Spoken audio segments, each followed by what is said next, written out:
The following is a presentation of iRacing on PTR TV. We'd like to thank all of our channel partners for their support.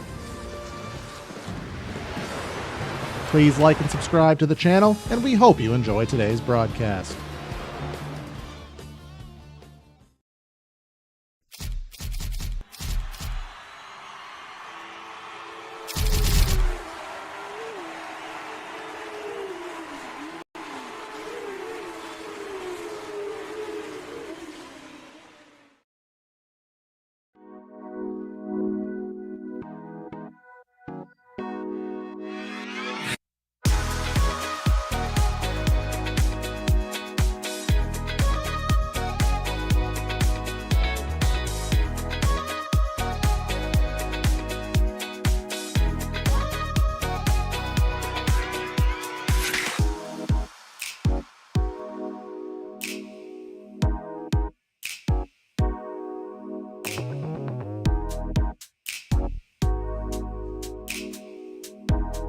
You know, there's just something nice about being in Japan, whether it's the wonderful flowers, the rolling countryside, the express technology that you find throughout Japanese culture, the niceness of Japanese culture, or when you suddenly find yourself in Suzuka and then all of a sudden you hear the roaring sound of GT3 race cars running around the Suzuka racetrack. Well, if you're me, that's my favorite part of Japan, because Suzuka Raceway, with its snake, its Dunlop, the Degner curves, the 130R, the spoon curve, I mean, there's just something about this track that really, really gets things going. This track that was designed by an iconic Dutchman has been won by a Dutchman, but tonight we'll see who in this primarily Canadian-American field can find their way through on the night. Welcome everybody in for Red Sox Racing League round number 5. This is going to be Suzuka, the 2025 Spring GT3 Series. And I tell you what,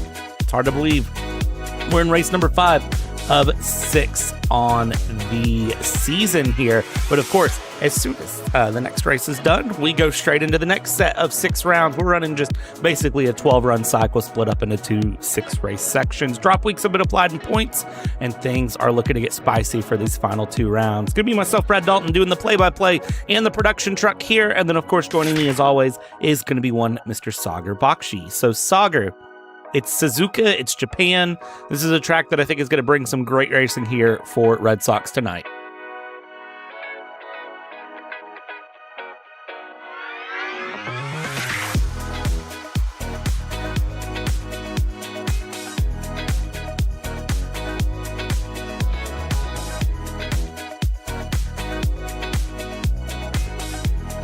These are some of the most iconic circuits in motorsports.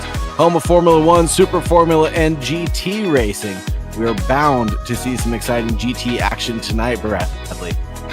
Yeah, I think this is going to be an amazing one to watch and kind of see how it plays out. This is going to be a lot of fun to really see how the drivers go through. Qualifying is well up and underway here, and it is David Soroy, yet again, who's been putting in the fast laps here, but plenty of drivers still on track. Brent Cook coming in right now, Mitch Heller coming through. Plenty of drivers to expect, plenty of pace to be found as they go. Here is where my big question comes on the night, though. The points. We've got the drop weeks applied. Who can really win this championship now, Sagar, is my $1 million question.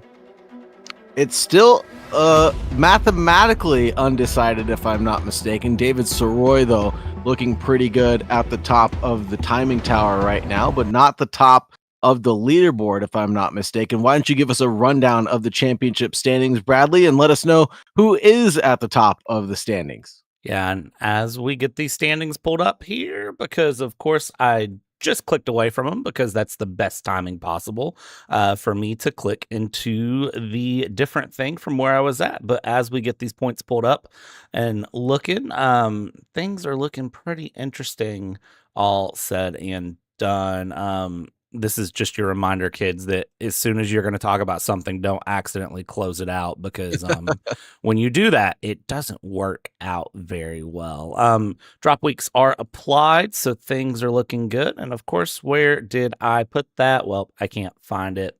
now. So I'll get back to those points here in just a second, Sagar, because of course I'm going to have to reopen what I just managed to close for whatever reason. Let's see if I can help you here. Driver's info picks from Long Beach. Looking back at round 4, Long Beach, it was Brent Cook at the top of the tower, then David Fernandez, Tommy Ryan.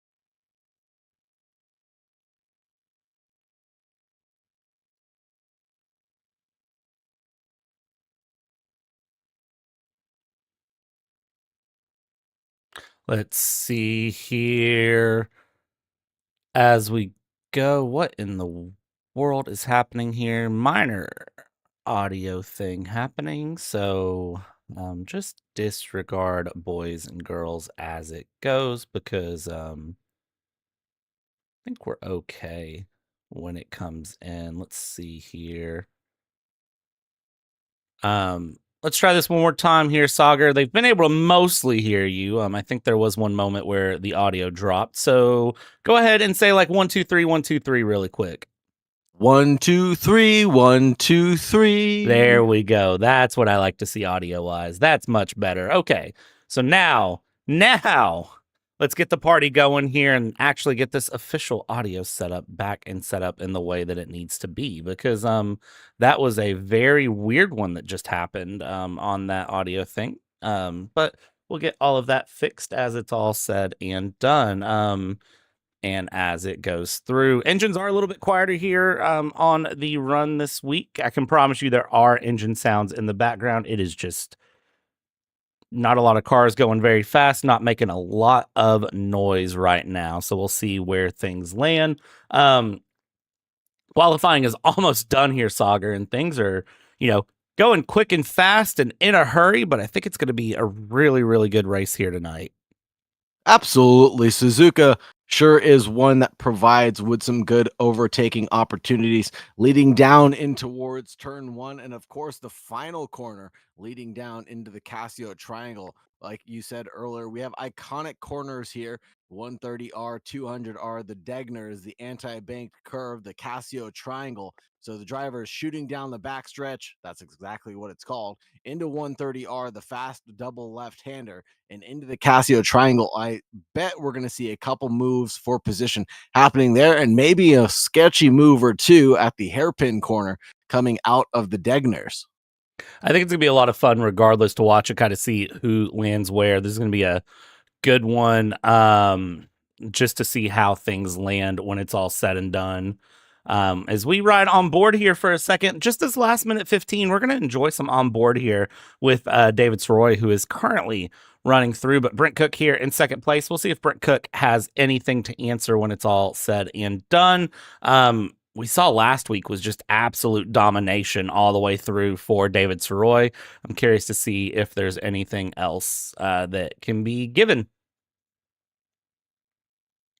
Let's see if the drivers can get anywhere near David Soroy's time, the 159.451 right now. We have a couple drivers nipping at the heels into the 2 minutes, Brent Cook being one driver that is close but no cigar as far as that time is concerned. We did see an interesting Long Beach event last week where an unknown driver basically came out of nowhere and was able to upset David Soroy. So hopefully we end up seeing some more excitement throughout the pit stop cycles here this week. And here's a driver we haven't talked about that just decided to make an appearance and just catch my eye. Ross Booth has decided to shoot his way up into second place there on the run. And that is, Yeah, no, I wasn't expecting that, but as qualifying dies down, I mean, he just sends it up through and slams it into second place. A beautiful job from him there to find that out of nowhere. Yeah, I mean, out of all the things I was expecting, Ross Booth just sending second place there on the dying moments wasn't on my radar, but I'm glad to see that he did it. And only a handful of other drivers will get this lap plus one more as they just cross the start-finish line right now. And it looks like the number 34 that we're looking at right now will not be one of the drivers to get that extra bonus lap, because with just 2 minutes and 20 seconds remaining, it'll be awfully close to cut it to the end. Some drivers will get that bonus lap, so 2 more attempts to get their qualifying session in, if I'm not mistaken. But Barney the Flagman is waving the checkered flag already. So are we done with qualifying, Bradley? If drivers don't finish out this lap, if they can't improve on this lap, it will be game over. We'll see here in the very end where it's all said and done as they go through. So that will be it for this qualifying session, and it's looking pretty close up at the top. Looks like the top 8 drivers separated by that 1 second margin that we all love so much to talk about so much. And it's pretty close, all things considering here. Ross Booth, like you said earlier, doing a great job in producing that 2-minute 3:25 just at the line, able to get that one done. And here we are with the 9:44 of Mark Kudrowski as he approaches what I believe should be the Casio Triangle. Yes, this is coming through the 130R corner. Now into the Casio Triangle for Mark Kudrowski, up to 140 miles an hour into the braking zone of the right-left-hand chicane. And this is where pit lane is going to open up right here to the right-hand side, and Kudrowski abandons that lap. It comes down pit road, knowing that he didn't have any improvement. 8th place for him. Still a few drivers that were waiting to get final laps sorted out. Ross Booth into second place now with a 1:59.8. David Fernandez in the 09 had a 2:02 and was able to find P3. Don't know where he came from, but that's a random move out of nowhere for him, so kudos to him has to be said. Absolutely phenomenal run for the number 6 driver right now. It's a little akin to that Batmobile that we see Les Turner driving. The black and yellow makes me think about it, but I know there are more than that. Black and yellow out here, and he is driving the Audi, if I'm not mistaken. Is that what that is? That is indeed what this is, and it's very rare to see an Audi or Audi, depending on how you want to pronounce it, find its way up to the front, but it's here, and it's not looking half bad as it comes through and around. It looks like he's just using up the rest of his session time, and well, poof, there goes the time. That is everything over, and now we'll get that PTR TV starting lineup good and going here on the night. Starting lineup as it goes here for this round number 5 is going to be, drumroll please, David Soroy and Ross Booth, first and second place as they go through and around. There in P3 is going to be David Fernandez with Brent Cook in 4th place. From there, it's P5, Dave Hill, and Mitch Heller finds 6th place here on the night. Mark Wilson in P7, and Mark Kudrowski in that Pfaff liveried Porsche there in P8. From there, P9 is going to be Jim Graziano, and P10, Todd Marion Pietri. That's actually the Pfaff McLaren going through. Les Turner, P11, and Dennis Griffin, P12. Dwayne McCarthy finds P13, and Nathan Lafayette, P14. Kevin Kyle will find 15th. Bill Paul Lucky in P16. From there, Mark Berry in 17th. Ed Sutcliffe will find P18. Bryce Moore, Sheldon Rosenbaum, and Mark Agee will be your 21st car on this grid tonight.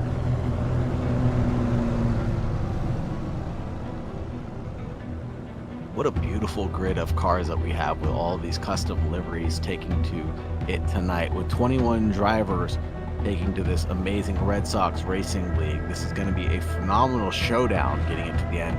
And Bradley, do you have any keys to the race? Are you expecting any shakeups up at the front of the pack? What are your expectations going into tonight? I don't really have any big keys to the race. I think the big thing is keep it on track, keep it together, is really my big key to the race. Of course, Suzuka is a track that can Suzuka every once in a while. really just mind your way through this Casio triangle right here that we see on screen, and then just patience and, kind of keep it together. This is a closer grid than we traditionally see here in Red Sox. Granted, the grids are always very close, but we also know that these drivers are very respectful when they race with each other. So, this can go a number of different ways. It's really just a case of, who gets it right, who gets it wrong, and we don't really know the answer to that until, 30 minutes from now. So I will say one thing I noticed here is David Soroy there on the outside, that number 99, I can't tell if he's dragging the brakes here or what he's doing going into Casio, but I keep seeing like little puffs of smoke coming out of the back of that Lamborghini, so I'm not sure what he's doing there.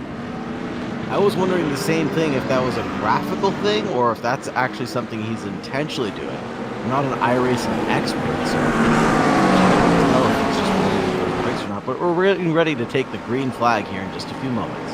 Yeah, as they come past flag stand 1, side by side they go. Flag stand 2 is going to be where things get really interesting, but green flag is out. 30 minutes of racing here in Red Sox Racing League is going to start right now, and it's going to be running through very quickly. Side by side we go to the inside for the first corner. Ross Booth to the outside and David Soroy to the inside, but you can see still dragging a little bit. And I don't know if maybe he's got a brake pedal problem, but as he comes through, he's pretty well getting things through. Now they go through Snake. Brent Cook there in third, David Fernandez in fourth. Everyone holding on single file as best as possible, trying to keep it through, but up front it is going to be the look of David Soroy against Ross Booth early on with Brent Cook in third.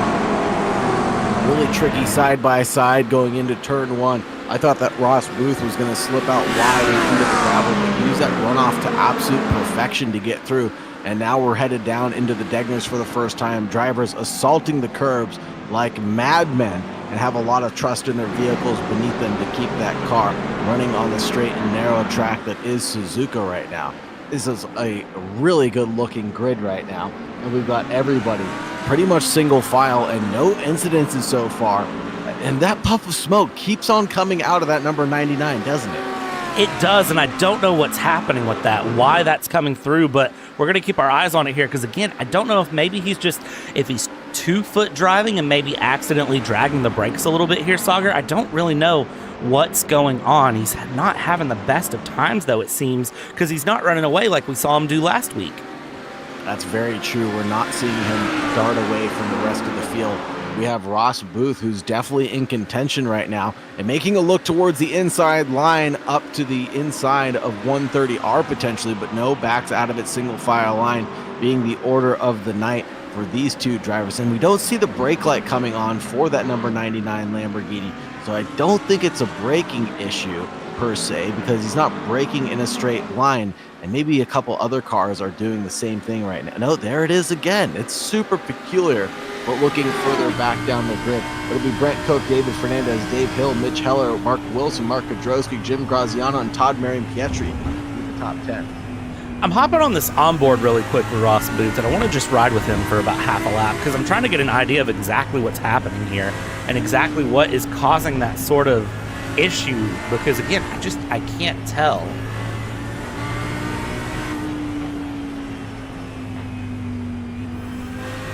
I can't tell at all. I don't see the brake lights coming on, so it must just be a graphical issue, I think. So just riding on board with this number 6 car of Ross Booth right now, this is looking very interesting.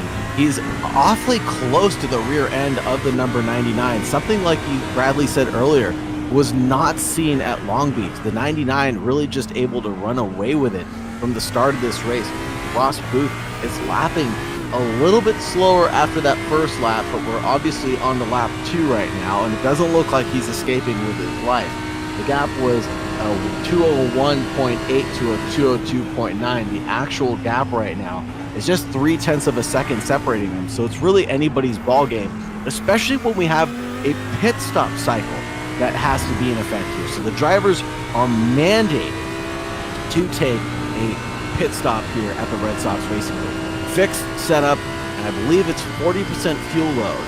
So they're going to have to pit somewhere in this 30-minute race. It turns this little sprint race into quite the endurance event because of the way that the drivers all have to fare across the racetrack and mind their pit stop entry. Thank you very much to the Whiplash Sim Camera for providing us with this epic onboard shot. This has been an absolutely fantastic shot of Ross Booth driving the number 6 forward and chasing down the 99 in front.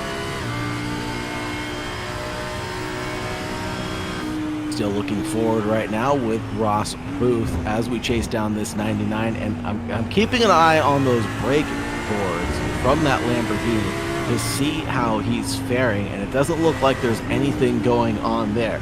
It's going to be David Soroy, Ross Booth, Brent Cook, David Fernandez, Dave Hill, Mitch Heller, Mark Wilson, Mark Kodrowski, Jim Graziano, Todd Marion Pietri, Dennis Griffin, Les Turner, Wayne McCarthy, Nathan Lafayette, Kevin Kyle, Bill Paul, Lucky, Mark Berry, Ed Sutcliffe, Bryce Moore, and Mark Agee in last place, 20th position right now. There's that Lamborghini assaulting the curbs yet again, coming through Degner, and then assaulting the curb again through Degner too. The Audi not fit to do the exact same line there. So it's very interesting, in my opinion, to see all the different lines that these drivers are taking in their different machinery, and that is a big gap closed down. It was a bit bigger than the 3/10 that we're looking at right now just a few moments ago, but closes down under the braking zone with this Audi. And he is driving the newer version of the Audi, as you can tell by the gooseneck rear wing spoiler that's available. Mounting the curbs on entry towards the exit of Spoon. Now we're headed down towards 130R. This is where the long leg Lamborghini really gets to strut its stuff on acceleration, pulling out. And this looks like the Audi is menacing in a straight line as well, sucked in behind into the slipstream, coming through 130R, but just doesn't have the absolute aggression that it needs to, like the Lamborghini does through 130R. It stays very planted. Although the Audi can assault the curbs coming into the Casio Triangle, it won't help him too much headed down and towards turn 1, because the Lamborghini is going to unleash its horsepower and pull off yet again.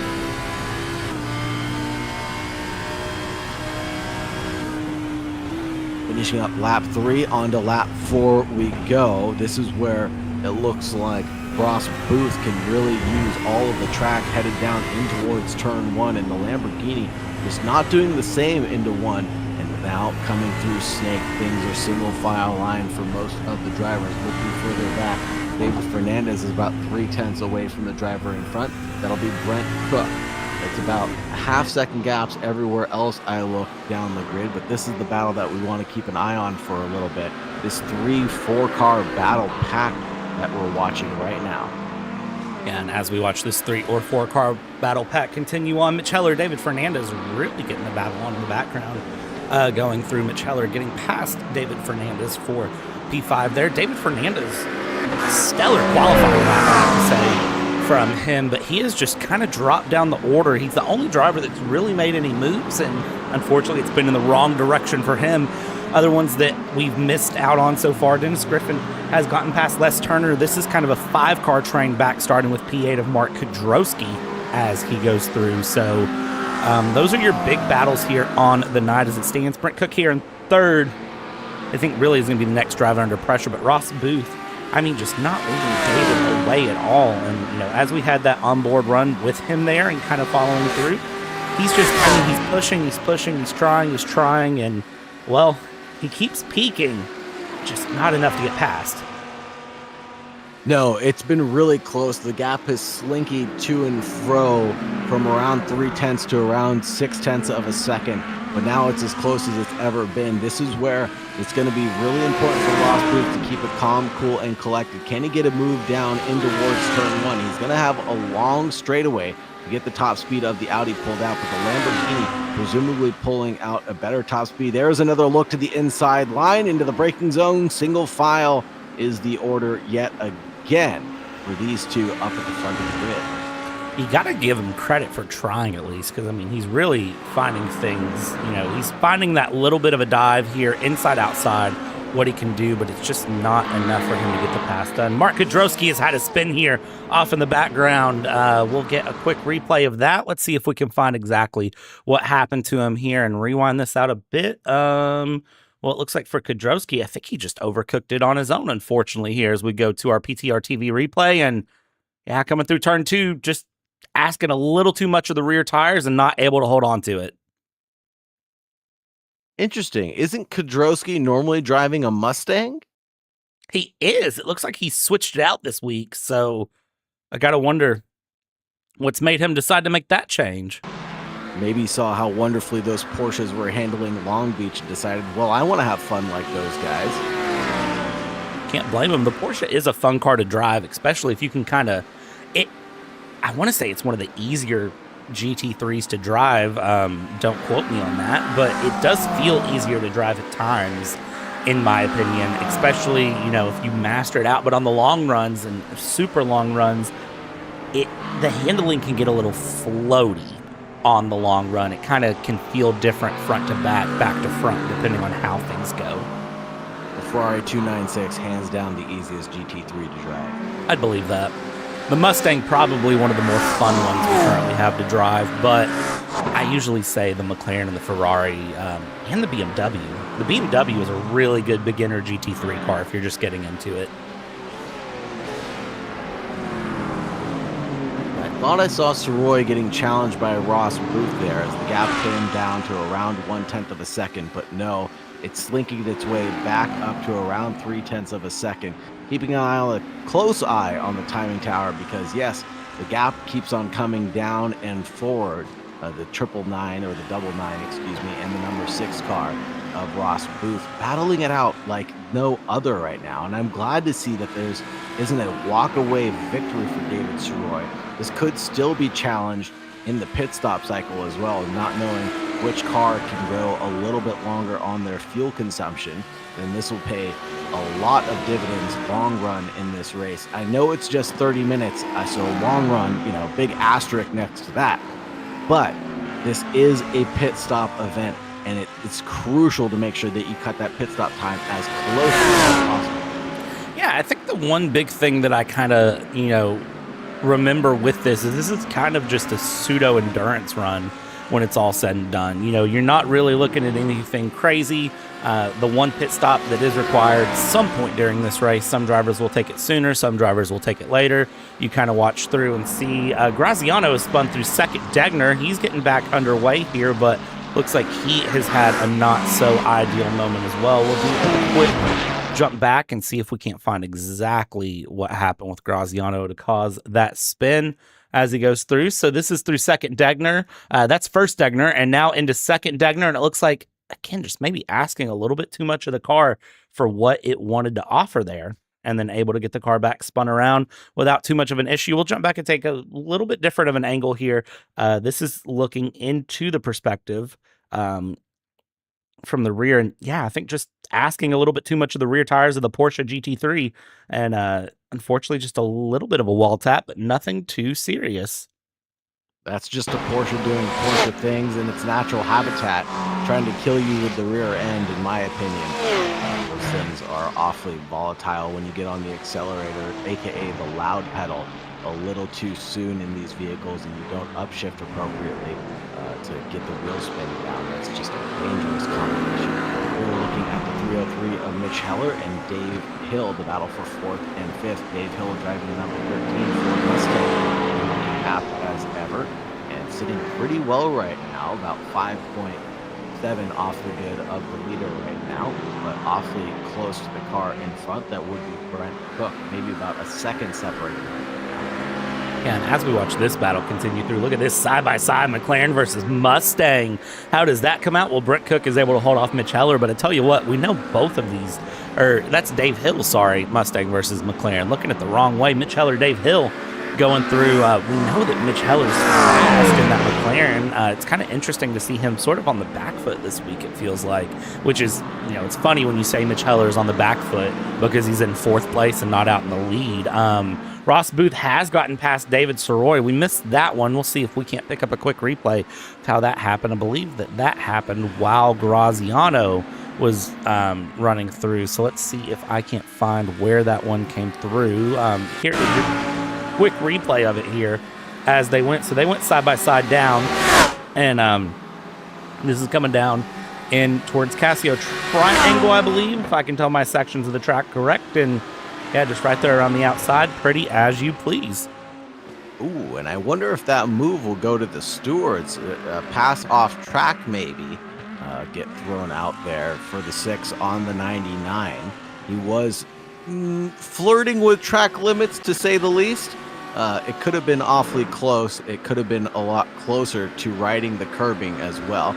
Couldn't really tell from that angle, but of course, the gentlemen at the Red Sox Racing League will let us know what they think about that one. But the gap has actually opened up to around 7/10 of a second already. Ross Booth gapping the leader David Soroy in the qualifying session. It doesn't look like it's going to be catching up anytime soon. Last lap around 159.722 to 159.767. So 159.722 to a 2-minute 147 out of David Soroy. The last lap around. Best lap is what I said initially. Yeah. Driving the 201s.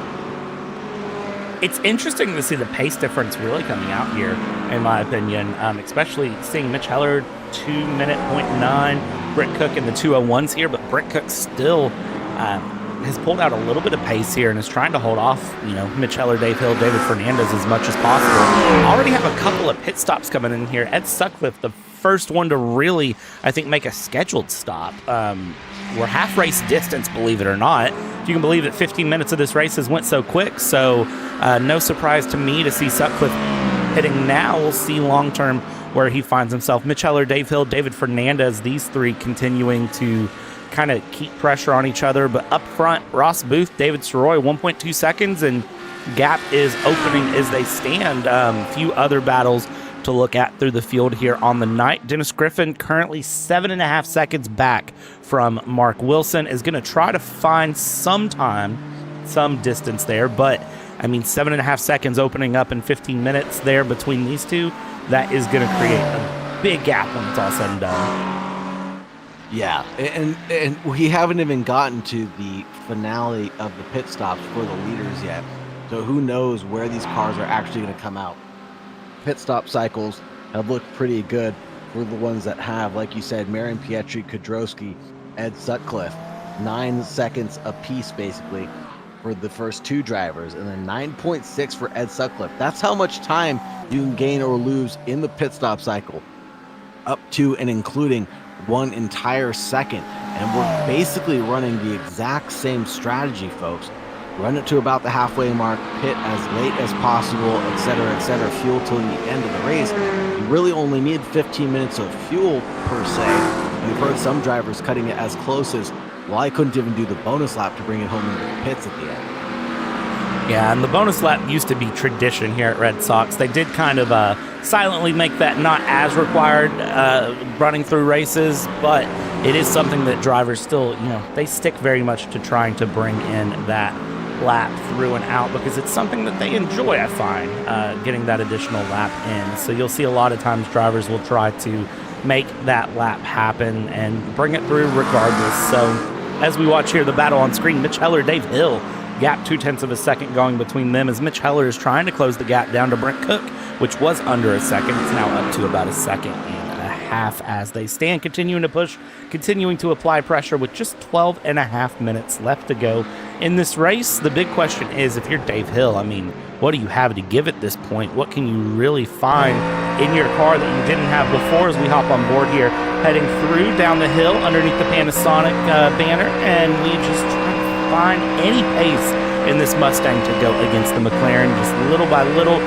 time by time, as we drive off into the evening here, the run.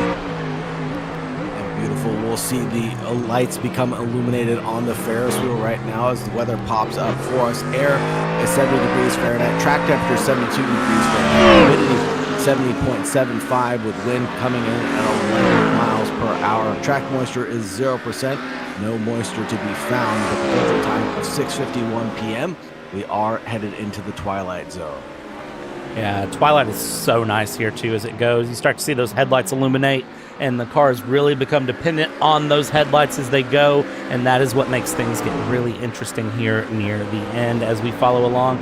Final 11.5 minutes to go. This is your closest battle on track. The 3 cars on your screen, the McLaren, the Ford, and the Porsche, your closest battles as pit stops continue to run through the night. Well, Les Turner here will be the next one to pit. Les is in and Les is out. What was his time? Well, it's 9 seconds in the box and 28 and a half in the lane. Now he's going to come out. Will he come out ahead of Todd Marion Pietri? He's certainly going to try it side by side. Going to go in through turn 1 and right around the outside. Marion Pietri's going to try to sweep. Does he get the pass done? Well, I'll tell you what, McLaren versus McLaren going side by side, but on the inside we'll go, and Les leaves just about a paper's width of room there, and Marion Pietri ahead of Les Turner on the pit stop cycle. That was so close between the two drivers. Had Les turned in just a little bit more, they would have collided, but calculated that to absolute perfection was the 0-1, allowing Marion Pietri that gap and that space to slide out just a little bit there on corner entry, and it was a textbook move out of Marion Pietri to get that done. Stop side. Very well done and well calculated by both drivers at hand. Absolutely. Checking back in with two more drivers that are going to be well calculated here. Mitch Heller, Dave Hill, David Fernandez. These three continuing to battle through and battle around. Gap staying within about a tenth or two. And they just continue to push. I mean, apply pressure. Mark Wilson isn't that far in the back either. David Soroy now into the pits, so that is going to be another battle to really keep our eyes on as they go through. And peeling off into the pits as well is Brent Cook and Dave Hill. So more drivers into the pits now as we go. It looks like this has hit the point where the pit stop cycles are starting here, Sauger. Dennis Griffin is now in as well, so I think a majority of drivers will be in the next 2 laps. Well, with only 9 minutes and 20 seconds remaining on the clock, you're absolutely right. The drivers should all be trickling in down pit lane, but we've seen some very, very long with the pit stop cycle. Ross Booth being one of those drivers that's deciding to stay out right now. Mitch Heller, David Fernandez, Mark Wilson, and Nathan Lafayette all deciding to stay out, as well as Graziano, who's battling in the mid-pack. He's found himself into the top 10 right now, sitting in 9th place overall, 6/10 back from David Soroy, who has taken his mandatory. Les Turner just kind of compounding on the misery there for Les of trying to make the pit stop cycle work. He's now ended up behind the Bucky's car of Dwayne McCarthy, who I don't think we've talked about yet tonight, but Dwayne McCarthy now ahead of Les. Les down into P13 there after the pit stop cycle. As things continue along, we still have plenty of action coming through. Graziano, as you mentioned there, Sauger, still out and about. He's running in P9 for the moment. We'll see what that Porsche can do in terms of time. You see the little bit of damage there on the rear end of his Porsche after his spin through, I believe it was second Degner, if I remember correctly off the top of my head. So hopefully he'll be able to kind of recoup something on the pit stop cycles. Check it back in up front here. This is now your P2 battle. Mitch Heller, David Fernandez separated 0.7 of a second, and they continue along and around. Now Ross Booth into the pits. Tell you what, this is going to be the most important pit stop for Ross Booth that he could have right now. We'll see how he gets through the lane and where things come out all together when it's said and done. Awesome. Booth, the driver, into the pit stops now. Let's see how long this one's going to be. We're seeing transients anywhere from around that 28-second mark to around 30-second mark. 7.4 seconds stationary and a 27.3. There is a man who practiced his pit stop. Nathan Lafayette going to be next. David Fernandez up as well. Oh, this is going to be side by side coming out of pit lane. Who's in the fast lane, though? It'll be the McLaren leading David Fernandez. Holy Toledo. And we have lap traffic coming into effect as well, just into the super fast lane or on the racing line. That was awfully close. And was that Mitch Heller, if I'm not mistaken? That was indeed Mitch Heller here going through. So now your top 5 as it stands: Ross Booth, Brent Cook, Mitch Heller, David Fernandez, Dave Hill. David Soroy has dropped all the way into P7 with a 42-second pit stop. So David Soroy clearly having some sort of issue, and that caught him way off guard, dropped him back a bit. I'd be curious to know exactly what happened with David there, because I know that 99 has a lot of pace in that Lambo. We saw that last week, but this week just doesn't seem to be there. And Ross Booth, 15 seconds up currently on Brent Cook, who is a gaggle of cars behind him that are ready to pass, ready to find some company. I need to know where Ross Booth found that pace from, because goodness gracious me, he's got 6 minutes to just sort of drive into the night. Wow, and this is looking like it's going to be an epic battle. I can't believe Mitch Heller lost that much time in the pit stop cycle. That's all I can say is Mitch Heller lost time in the pit stop cycle. 28.8 second transient, 8.7 seconds, but that's nearly not as bad as Brett Cook. Brett Cook with a 29 second transient, 9.9, 10.1 second pit stop out of Brett Cook. David Soroy, 21 second pit stop, 41 second transit. Something obviously went wrong for Soroy.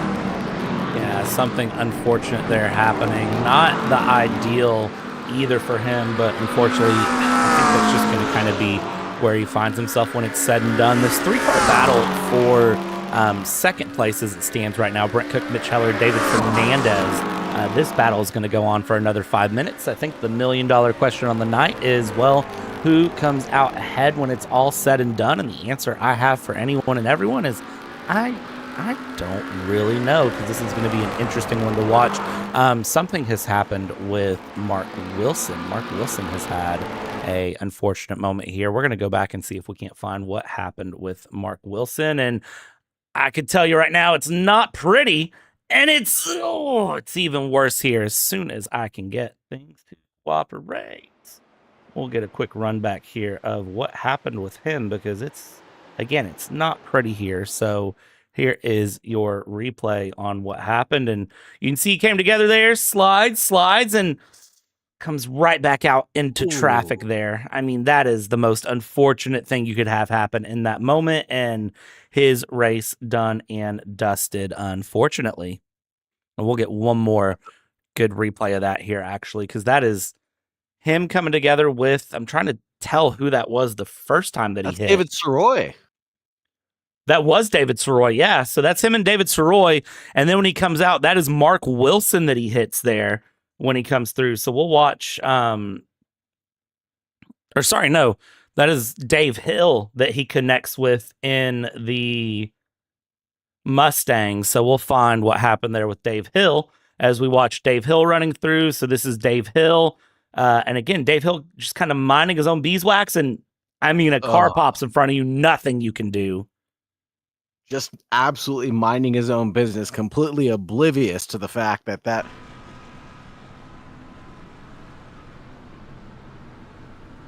as an innocent bystander. So unfortunate to see that happen there. But again, that is kind of just the name of the game. Every once in a while, you have those moments happen, and it's not top five for such a long time.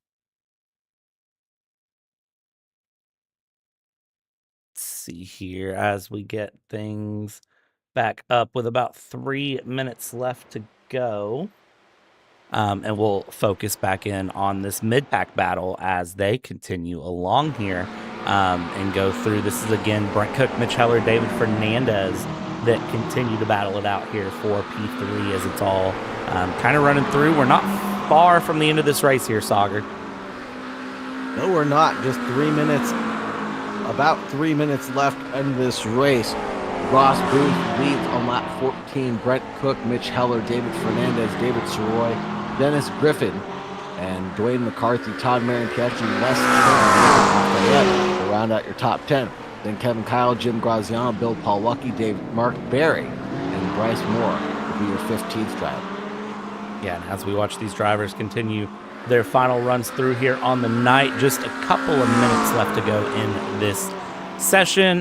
Do want to thank everybody that's here watching. Make sure you like and subscribe, ring the bells, do all the fun things you could do to support us here for free as we are on our chase for the long-term goal, I'll say it, is 2,000 by the end of the year. That's where we're really trying to get to, and we're in a pretty good position right now to get there. Just need a little bit of help and your support to get the rest of the way on.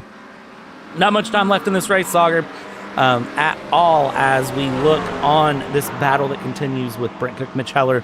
I got to ask, is there anything Mitch Heller can do to get past Brent Cook? I mean, he seems like he has the run through Casio Triangle, but is there anything he could do to find that little bit extra in the dying stages of this race? Looking at the lap time, nearly nearly identical. And last lap, Mitch Heller was actually a little bit slower than Brent Cook. So I think the answer right now is going to be no, as we do get onto the final lap of this race, folks.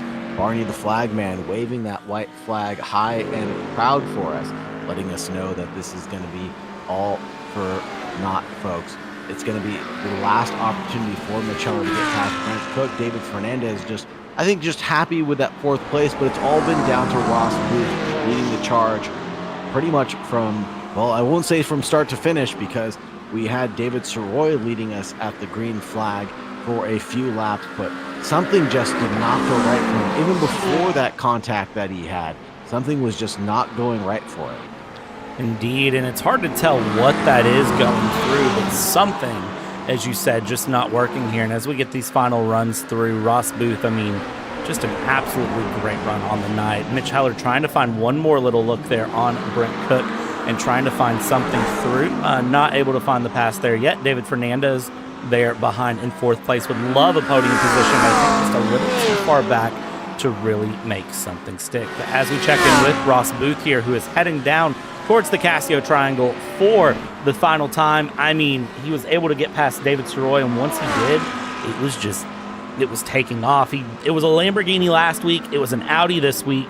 And I tell you what, going into the final round, it'll be interesting to see how things play out. But for Ross Booth, here's a win, and a win is a win. And as he comes across the line here, he is the winner of round 5 here in the Red Sox Racing League, flashes the headlights for happiness, and gets a very good run indeed. Mitch Heller here, almost to the back of Brent Cook, just separated by a couple of tenths, trying to find the final little move through Casio Triangle there, not able to do it. Great battle had between them, and in the end, it will finish P2, Brent Cook P3, Mitch Heller and David Fernandez will find 4th place. David Soroy there in 5th. What could have been, though? Was there issues in that Lamborghini? We don't know, but what could have been? Definitely what could have been for David Soroy, especially if he wasn't involved with that incident earlier on in the race that we took a look at a few times from a few different angles. Just absolutely getting into the nether realm for that other McLaren. Super unfortunate. But Barney the flagman waving that flag high and proud, very furiously, I might add, as we just wrap things up here at the Red Sox Racing League tonight. It'll be an awesome finish for everybody, and we just saw Les Turner cross the line, and then that will be the Tag Heuer Porsche next. And yes, this has been a wonderful event here at Suzuka. Not the race I expected at all. A little bit more excitement than I anticipated. How about yourself, Bradley? Yeah, I would 1,000,000% agree with that. It was a bit more excitement, a bit crazier on the night than really what I anticipated. I'm with you on that. So, but still, all in all, a very, very fun race here. And of course, Ross Booth in the end bringing it home when it's all said and done. And we'll get your provisional final results here up on the screen now here. So unofficially, this is where our race results stand after 30 minutes. Ross Booth by 18 seconds. It's one of the bigger margins we've had here in Red Sox that I can think of. Up in the win with Brent Cook in P2, Mitch Heller in P3, David Fernandez in 4th, David Soroy in P5, Dennis Griffin in 6th, Dwayne McCarthy finds P7, P8 was Todd Marion Pietri, Les Turner in 9th, and Nathan Lafayette in P10, P11 Kevin Kyle, Jim Graziano finds P12. From there we go P13 of Bill Paul Lucky, who felt pretty lucky, I'd say, for 13th. Mark Berry in 14th. Bryce Moore in 15th. Dave Hill in 16th. Mark Wilson, Mark Agee, Ed Sutcliffe, Mark Hidrowski. We saw his moment there early on. And then, of course, rounding out the end of the field. Well, no. Sheldon Rosenbaum, it looks like, never took the race start, so he's not scored. So just 20 cars on the night.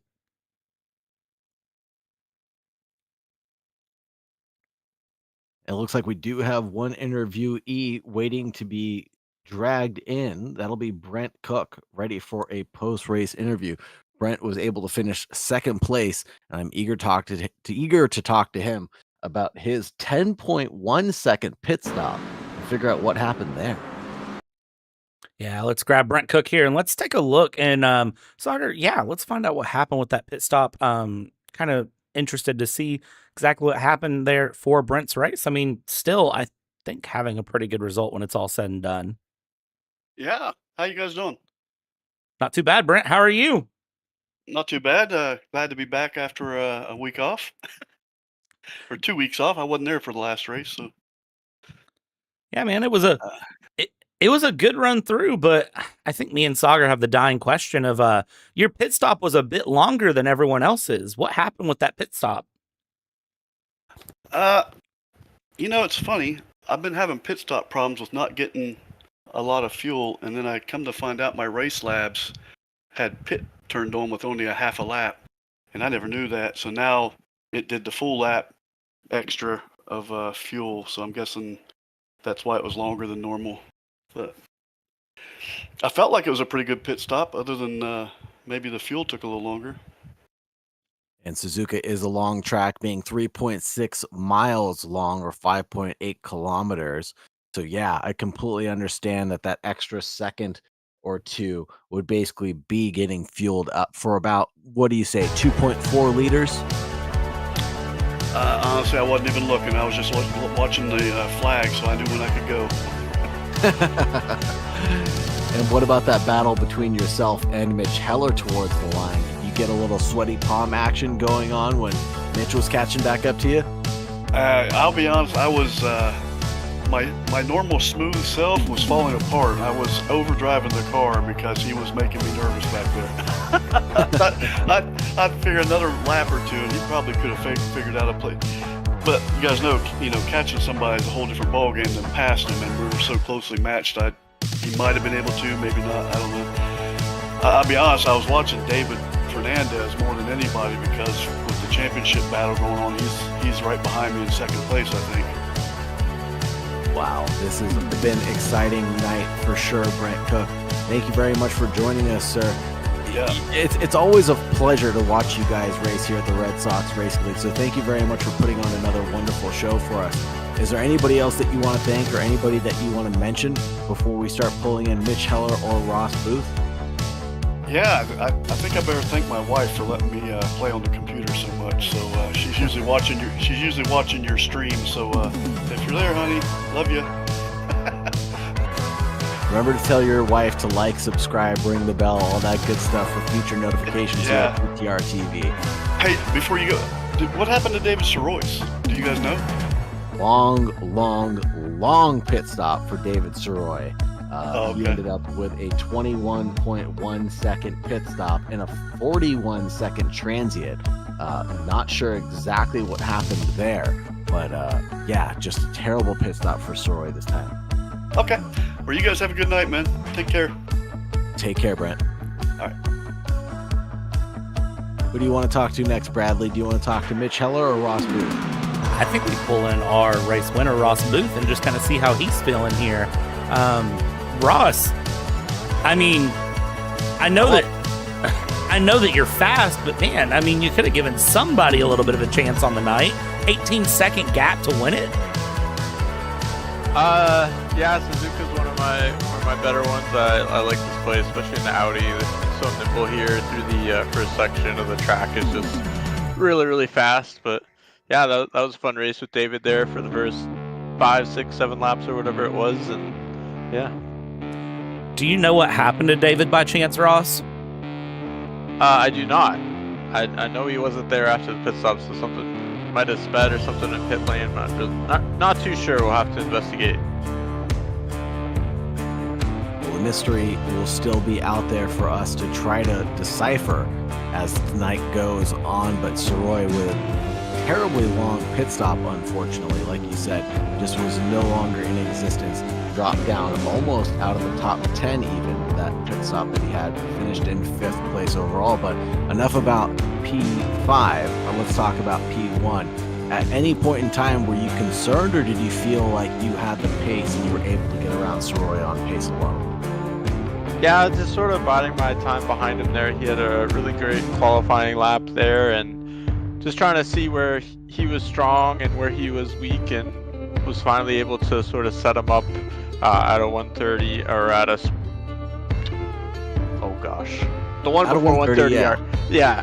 And then we went side by side between or into 130R, and having the outside there is a lot of advantage because you can sort of use the runoff area to your advantage. The inside car has to lift quite a bit, so I was able to clear him before we got into the brake zone there, and yeah, the rest was history. Yeah, that was a great move. Were you concerned about making a pass on the grass or making a pass off the racetrack? That looked like you're very familiar with track limits there. Yeah, I know Suzuka pretty well. There's some spots where you can run a little wide to get a better run on guys, and you just got to use your 1Xs carefully around here. And I'm just getting a pronunciation guide. So it's Sirois. It's not David Sirois, it's David Sirois. So I apologize. It's French. There we go, Sirois. Sirois. Yeah, okay, I got it this time. So David Sirois. But amazing battle that you had with him. We were riding on board for I think the first 5 or 6 laps with you as we were trying to figure out what was happening to Sirois there. But yeah, just an amazing battle and a great textbook moving overtake. You seem very familiar with this Audi. Is this going to be the car you drive at the end of the championship as well? Yeah, the Audi's a good car. I think any car is good. It's just I like the Audi. I like the Porsche. Really like the Porsche as well. So we'll see. Excited to see you next week. Is there anybody that you want to thank or anybody that you want to mention before we let you go? We talked to David Sirois or Mitch Heller. Well, I think we got to mention the Godfather, Les Turner. Shout out to him and everything that he does here at Red Sox Racing League. I don't get to race here as often as I would like to anymore, but great to still see the league going and a lot of fast guys still out here. So that's great to see. Absolutely. Thank you so much, Ross Booth, for joining us. Have a great night and stay safe. Thank you.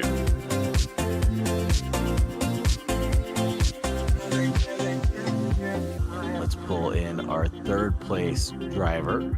That'll be Mitch Heller. Hello there. Hello, Mr. Heller. Hello. Driving the 303, started in 6th, ended up finishing on the podium. Was that a result you expected tonight? Not really. I didn't get to put too much practice in. I got into the race very late. Fortunately, perhaps a few weeks back, I raced the track, so I do know the track, and so I feel like I'm pretty lucky to have gotten that finishing third tonight. Definitely. That was an amazing battle that you had tonight. We're looking toward the end of the race. This was pretty good. I'm really excited to see you battling it out with Brent Cook. Do you wish that there were a couple more laps in this race, and do you think you could have gotten the move done if you had the time? You know, I don't know if it would have helped Sigard. He definitely. I think we were pretty evenly paced, and I think that without, I really needed him to make a mistake for me to get past. I think I made a couple of passes on that Dunlop corner during the middle of the race. I think I got around David Fernandez, and David Hill made a mistake, and I had a pretty good turn into that Dunlop corner. It got me a couple of faces up, but after catching up or being close with Brent there at the end, I'm not sure if more laps would have helped me or not. Wow. He might have been playing a little defensively too, you know? Well, he told us that he was driving the wheels off that car and having a bit of a challenge to keep it between the mayo and the mustard, as it were, between the red and white stripes. So you may have gotten him based on how much his hands were sweating. Yeah. Well, it was definitely a damn good time. Well, it looked like a good time here from the broadcast booth as well. We had a great time watching the battle unfold between you guys in equal machinery as well. Were you at least worried about David Fernandez coming up from behind? Definitely. Yeah, because he was right there as well, too. I think we all had pretty identical pace. And I was telling Brent before you brought me onto the call that I think that David and I were coming out of the pits at pretty much the same time, and I think he was being nice and let me go. So I think it could have been just as easily that I would have wound up in fourth position had I been nice like him and let him go. Got it, man. And that just goes to show you how great the camaraderie is here at the Red Sox Racing League. You guys have a lot of respect for each other on and off the racetrack, and just want to have a good time night after night, every single Thursday that you guys are racing together. So it is a joy to be part of your guys' community. Thank you very much for having me. Is there anybody that you want to thank, Mitch Heller, before we talk to David Sirois real quick? I would say Les and Kevin, and I'm not, there's been a little bit of a change in the car, but I'd like to thank the guys that are running this league for us and all the guys that are doing this. Awesome. Thank you so much, Mitch Heller. Really appreciate you joining us in the booth. And we'll talk to David Sirois next, and we'll find out exactly what happened to him. Sounds good. Thanks. Have a good night. Thank you too, brother.